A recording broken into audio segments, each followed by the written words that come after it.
مسلسلات رمضان 2025 اللي اسمائها نزلت فعلا بتناقش مواضيع غريبه جدا السنه دي، واللي اغرب من كده ابطال المسلسلات دي. في 41 مسلسل اسمائهم نزلت، واخر 3 اسماء فعلا هتتفاجئ حرفيا من الابطال بتوعهم، وان هم اصلا بقى ليهم مسلسلات موجوده في السوق. ده غير طبعا مسلسلات كتير موجوده في النص عليها كلام كتير قوي. تعال اقول لك على اسماء المسلسلات دي كلها وابطالها مين.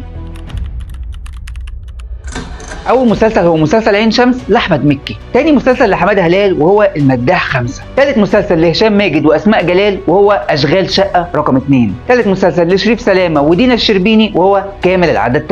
3، ياسر جلال في مسلسل جودر الجزء الثاني، ونيلي كريم في مسلسل ناقص ضلع، وعمرو سعد اللي سمعنا ان هو هيتعاون مع محمد سامي ومسلسل سيد الناس، وطبعا الفنانه الجامده جدا دنيا سمير غانم في مسلسل عايشه الدور، وده اكيد انا هتفرج عليه. اما غادة عبد الرازق في مسلسل شباب امراه، طبعا المفروض تعمل مسلسل شباب امراه، وياسمين عبد العزيز في مسلسل وتقابل حبيب، ورهام عبد الغفور اللي ما كانتش واخده حقها في مسلسل ظلم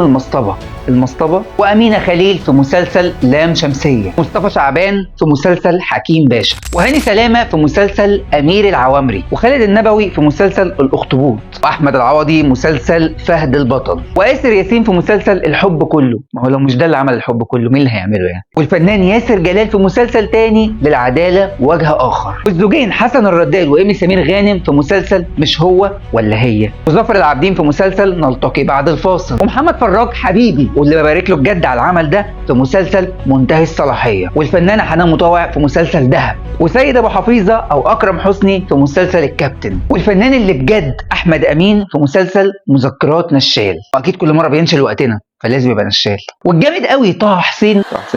والفنان الجامد قوي طه دسوقي مع احمد مالك في مسلسل ولعه ومفتاح. الكوميديان اللي بجد اللي كان بطل مسلسل بالطو عصام عمر، عامل مسلسل اسمه نص الشعب اسمه محمد، ومحمد رجب في مسلسل الحلنجي وانا بحبه عشان بيقولوا انه شبهي. والفنان اللي بجد برده ما كانش واخد حقه سامح حسين في مسلسل برمودا، وياسمين صبري في مسلسل ظل حيطه، ومي عمر في مسلسل ايش، وريهام حجاج في كنترول، وجميل عوض في افلاطوني، وصابرين اللي انا مش عارف هي صابرين بتاعتنا ولا صابرين تانية في مسلسل خانه فاضيه، بس لو هي فعلا شكلها اختلف تماما، واحمد فهمي في مسلسل تليجراف، ومحمد رياض في مسلسل قلع الحجر 2، هو كان فين رقم 1 اصلا، ومحمد هنيدي اللي نزل بمسلسل بس لسه ما اتحددش اسم ليه لحد دلوقتي، واللي اتفاجئت انها عامله مسلسل بطولتها هدى المفتي اللي فعلا موهوبه بس لسه ما خدتش حقها، بس لسه المسلسل ما اتحددش اسمه. غير كده هيفا وهبي عامله مسلسل اسمه بميه الذهب، بس تفتكروا هيفا هتعمل مسلسل بطولتها؟ والفنانه روجينا بطوله مطلقه في مسلسل لسه ما اتحددش اسمه، والجامد قوي اللي بحبه بجد احمد داوود وهيعمل مسلسل لسه ما اتحددش اسمه. اما السقا وطارق لطفي وباسم سمره هيعملوا مسلسل العتاوله 2. انا عادل مجدي شير كتير جدا لان الناس كلها كانت بتسال ايه مسلسلات رمضان اللي جاي وهيبقى فيها اختلافات في ايه بالظبط في المواضيع او في الابطال، وعايزك تقول لي ايه من المسلسلات دي او مواضيعها المختلفه انت بتحب انك تتابعها، وايه المسلسل اللي فعلا مش هتفوته ابدا ولازم تتفرج عليه، وايه المسلسل اللي مستحيل ابدا تقرب له او تبص عليه.